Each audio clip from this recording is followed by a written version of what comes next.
ሰላም ሰላም እንደምን አላችሁ? ሰላም ነው ወይ? እኔ በጣም ደህና ነኝ አልሐምዱሊላህ።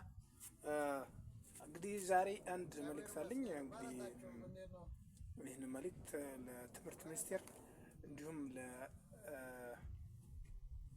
ለጤናና ክህሎት ሚኒስቴር የምታደርሱልኝ ይሆናል።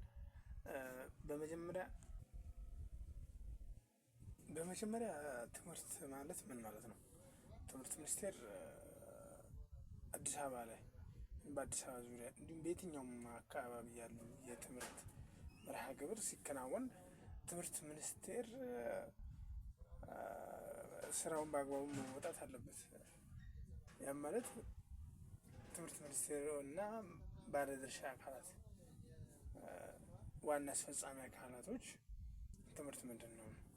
አሁን እዚህ ጋር እኛ ድሮ ትምህርት በ1999 እስከ 2008 እስከ 2010 ድረስ ዩኒቨርሲቲ እስከ 2012 ያለው የትምህርት ሂደት ወይ ከሰዓት ፈረቃ ነው ወይም የጠዋት ፈረቃ ነው። ተግባባን። ትምህርት በባህሪው ሲበዛ ትምህርት ለሁሉም ሀገር ትምህርት አስፈላጊና ወሳኝና መሰረት ነው። ትምህርት የእድገት ሁሉ መሰረት ነው። የእድገት ሁሉ መሰረት ትምህርት እውቀት ነው። እና ትምህርት ግን ምንድነው ነው?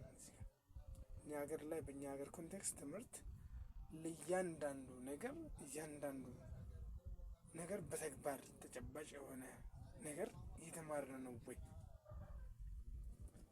ምክንያቱም ስልቹ ትምህርትን በማሰልቸት ወደ ስልቹነት እየመጣን ያለ ነው። ይህ ደግሞ በጣም ይሞራል ውጥቀት። እንደ ሀገር ትምህርት ወደቀ ማለት እንደ ሀገር ትልቅ ውጥቀት ነውና፣ ስለዚህ ትምህርት ሚኒስቴር እንዲሁም መላው ጂኒየስ መሪዎች እንዳላቸው አውቃለሁ። እነ ዶክተር አብይ አህመድ የመሳሰሉ ትልቅ አሁን የማላቃሹ ስላላችሁ ትምህርት ላይ ፎከስ ያድርጉ። ትምህርት እኛ እየሰለቸ ነው፣ ስልቹ እየሆነ ነው።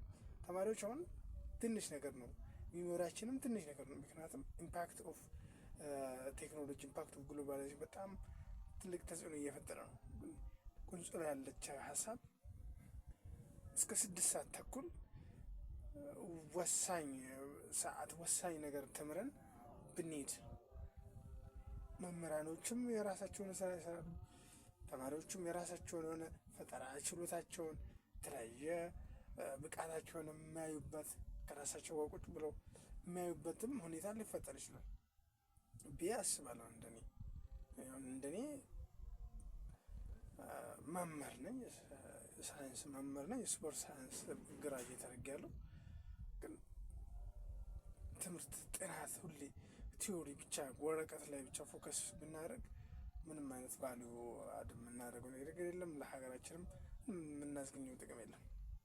ይሄን ነገር ትምህርት ሚኒስቴር በአግባቡ ቼክ ቢያደርገው ወርዶ ያለውን ሁኔታ ነባሪ ሁኔታ ከላይ ብቻ ከሆነ ከላይ ብቻ የምናወራ ከሆነ ሀገር ያለችበት ሁሉም እንዲህ ነው ብሎ ስለሚል ውስጥ ያለው ነገር ምንድን ነው? ተማሪ አሁን ያለው ፍላጎት ምንድን ነው?